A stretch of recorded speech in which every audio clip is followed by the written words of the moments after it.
My teen romantic comedy SNAFU perfects the difficult challenge of explaining why people act as they do. Let's get into why this show does so many things right, like analytics, but fails as a whole to deliver a complete, satisfying watch experience. A little plot summation: Hikigaya, the main character, lives his life completely alone, and as such, he has learned to master the art of laziness and apathy. He doesn't want to do anything, and he succeeds until his teacher forces him into being a member of the service club in which he and this other cold and standoffish girl help students with any kind of problem that they have. It's a fantastic premise for a show since it gives them plenty of reasons to do an episodic formula of rotating new characters and challenges while retaining their knowledge and growth for longer, more in-depth character arcs. Yui Yuigahama decides to join the two, Hikigaya and Yukino, in the club, and they all three end up helping the school out in pretty significant ways. In this show, comedy is ever present. Hikigaya gets absolutely roasted every other line. I enjoy the dialogue and the self-deprecating humor. His ultimate power is being lonely and having no friends. It's kind of amazing. It gives us all that support to our own lives with loneliness. SNAFU is also a meta-analysis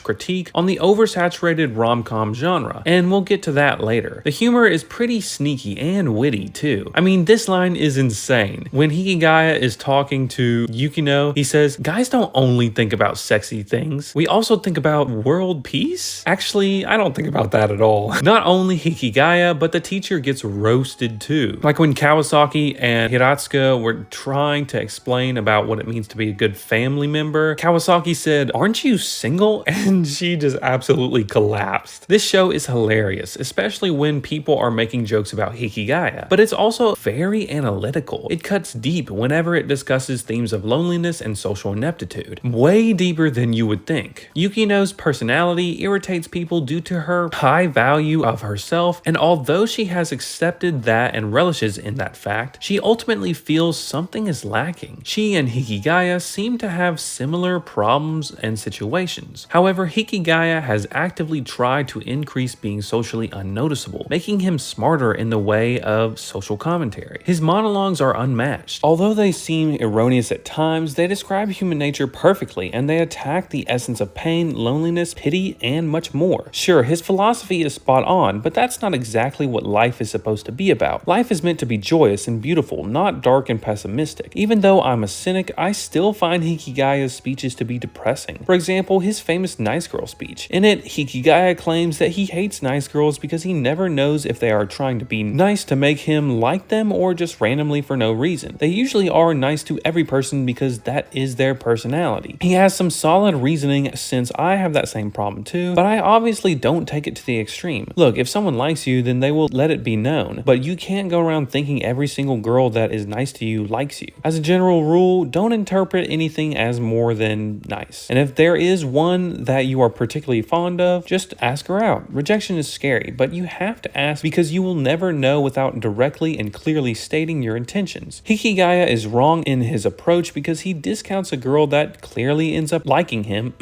Yui, even though she is the classic nice girl. Now, is he assessing their type as a romantic partner that he chooses not to be with? Maybe, and we see that when he ultimately ends up with Yukino. Although I think Hikigaya's loner personality is the perfect representation of a disgruntled and disillusioned romance protagonist, he isn't necessarily right for being that way. I see myself when I look at him, and so I have to say he's very relatable. However, taking the route of self-loathing and apathy is actually the wrong path, and Yui and Yukino help show him why it's wrong in season 2 after Hikigaya blatantly sacrifices his social standing for a task of the service club. He makes himself the enemy plenty of times, like when he also berates Sagami, tricking her into going back to finish the festival. His eagerness to solve any problem by self-flagellation is unique but hard to watch. It seems like he hates himself, but he actually uses that low image of himself to his advantage. Yukino says she hates the way Hikigaya does those things. He basically lets himself take the hit in every situation in order to save someone else, even when that person might need that lesson. He uses his body as a human shield in emotional situations, but Yukino, as well as the audience in general, I would assume, doesn't want him being used that way. It hurts her to see him take so much damage, but that's also the appealing part of the show. And obviously, he gets gets some character growth to where he stops doing those things and finally learns to actually like himself. Finally, we get a rom-com protagonist who isn't like all others though. This rom-com was different. Anime can sometimes be very blunt and also analytical, so maybe that's why I feel so drawn to it. I love putting the pieces together and theorizing what could come next based upon the evidence before me. I'm not exactly a smooth talker, so I just say the most straightforward things no matter how it's taken. Maybe that's a flaw in my rhetoric, but sometimes cutting through all the flattering and ambiguous words is what is best for someone to grow. Sometimes the best way to express a thought is just to not sugarcoat it, but that in and of itself can also come with a lot of risk. Sensitive people can be hurt by such curt words, but ultimately you have to speak truth in love. Be honest, but do it for the sake of serving and helping others. Now, here's some quick thoughts for the show. Every side character kinda sucks. They're either a trope or just plain annoying. I can't even remember that one dude's name, but the otaku dude, the one with the gray hair, he was just really weird and